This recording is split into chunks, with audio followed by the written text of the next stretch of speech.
Hey there, welcome to the channel. Today I'm going to be giving you a walkthrough of the Tesla mobile app. If you've ever test driven a Tesla before, the Tesla mobile app is one of those things that you're kind of missing out on. You don't get to see all those features because they just give you like a key card and send you on your way. So today I'm going to be walking through those, and even if you're already a Tesla owner, you might learn some things you never knew before. So let's hop right into it.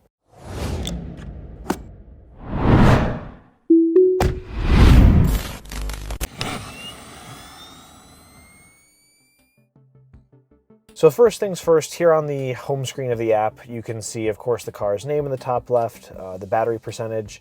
If you tap the battery percentage, it'll show you your estimated mileage remaining. And then, of course, it shows you the state of the car.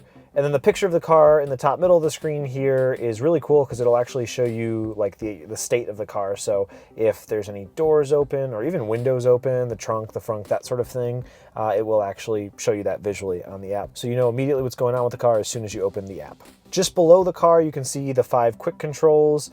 These are totally customizable. You can press and hold on any of them and it will pop up with a menu so you can switch out what's available there as a quick control. So this is just the way I have mine customized, but you can change it basically however you like. Below that, you can see the playback controls. This will only show up if someone's actually in the car, and obviously someone's in the car right now, so that doesn't usually show up when you're like in the house or something like that and just want to control your car remotely. So you can ignore that for now. Basically just lets you play, pause, and then adjust the volume of the media that's playing. Below that, it has the live camera view. This is really useful for a lot of different situations. I've used it in the past just to see the weather outside while I'm at work.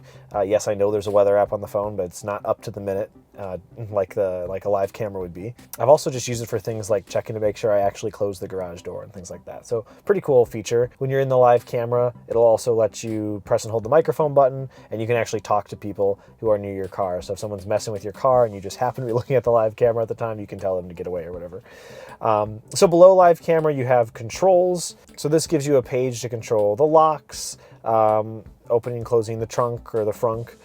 You can flash the lights, honk the horn, kind of basic car features. The 2 features in the controls section of the app, though, that are kind of unique to Tesla, or at least a lot of cars don't have them, is the start and vent buttons.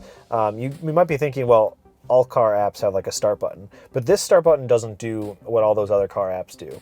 This one actually starts a 2-minute timer, a 2-minute countdown, and during that countdown, anyone can get in your car and drive it, whether or not they have a key or a smartphone or anything. They don't have to have anything on them. They can just get in the car and drive it. You might be wondering why that's a thing, but it actually can be really useful. You can imagine a situation where you're not with your car, maybe a family member or a neighbor needs to move it for you. You can just tap that button. They have 2 minutes. They can move it. As soon as they put it in park, though, they can't put it back in drive until you click that start button again. The vent feature is amazingly useful because for me, I like to try to conserve the battery of the car. So if I have to precondition the car, if it's really hot outside, for example, instead of starting the climate and slowly draining the battery, I can just vent the windows. It just cracks the windows about 1 inch, and then I can start the climate after that. But all in all, the climate doesn't have to be on for as long, which saves a ton of battery life. Speaking of climate, the next section is the climate section. The really cool thing with this is you can see a visualization when the climate is on, so you can actually see the air like flowing out of the vents, which is kind of cool. And then you also, of course, can turn on all of the heated seats and change the level of the heated seats for both the front and back row. You can even turn on the heated steering wheel remotely. I don't know many cars that allow you to do that. As you swipe up, you can turn the climate on and off. You can adjust it as well. So for those of you who say climate change isn't real, obviously you're wrong because I'm literally changing the climate as we speak.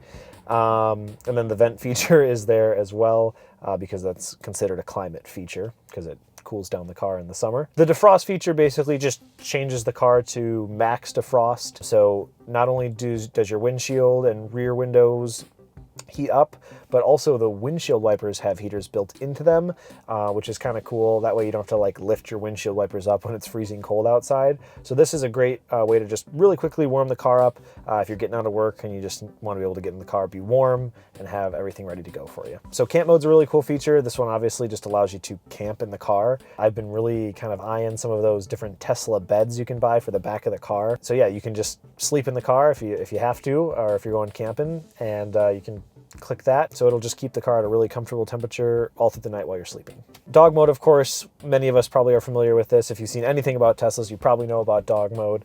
It just allows you to quickly run into the store, leave your pets safely in the car for a few minutes, and also notify people passing by that everything's okay. You didn't leave your pet in a scorching hot car. At the very bottom of the climate section here, you can turn on cabin overheat protection.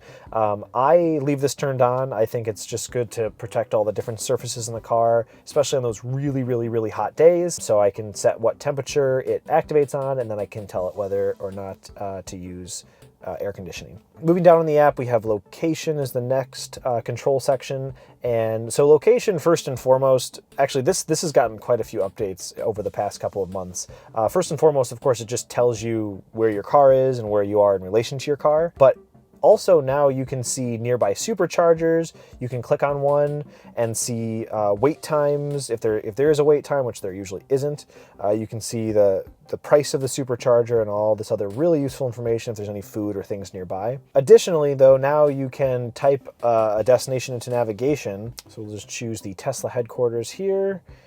And it is loading and calculating the route, and it's going to show us exactly how to get there, obviously, but then all of the different supercharging stops that we'll need to take along the way, about how long we'll need to stop at each one, the different battery percentages that we'll have at each destination, and you can just tap send to car and you'll be ready to go on your trip. It's pretty awesome. It just wirelessly sends it to the car. Next up in the schedule section of the app, you can actually set a time each day of the week for the car to precondition so that it is ready to go.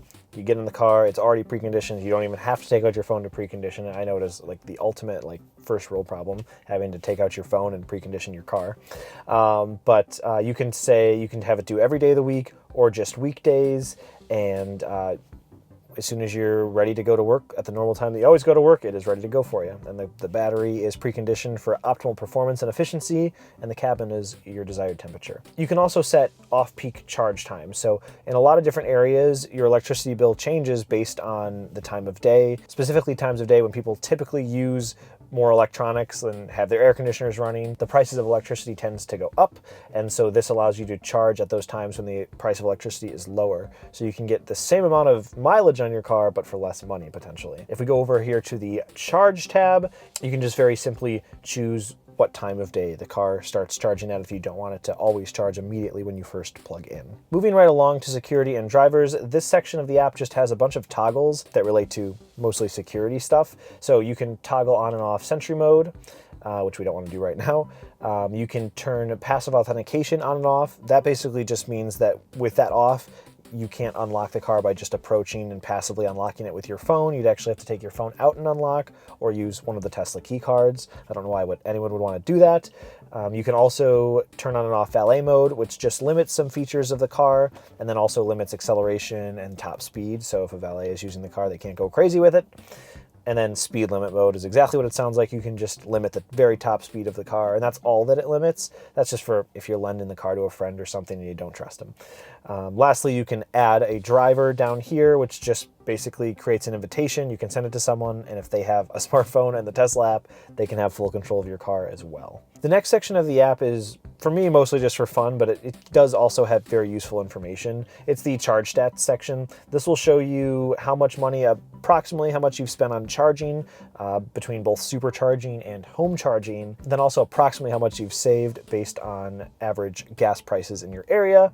So I have apparently saved around $1,300. So you can set approximately what electricity costs in your area, and then it automatically knows how much supercharging typically is in your area, and it just does all the calculations for you, which is pretty freaking awesome. And you can see it by month and by year. Now the next section of the app, the upgrade section, this is the dangerous part. This is where I go pretty much every day and tempt myself by looking at the acceleration boost. It is pricey, but with just the tap of a button, I can make my car accelerate to 60 half a second quicker than it already does. It goes from 4.2 seconds to 3.7 seconds, and oh boy, is it tempting.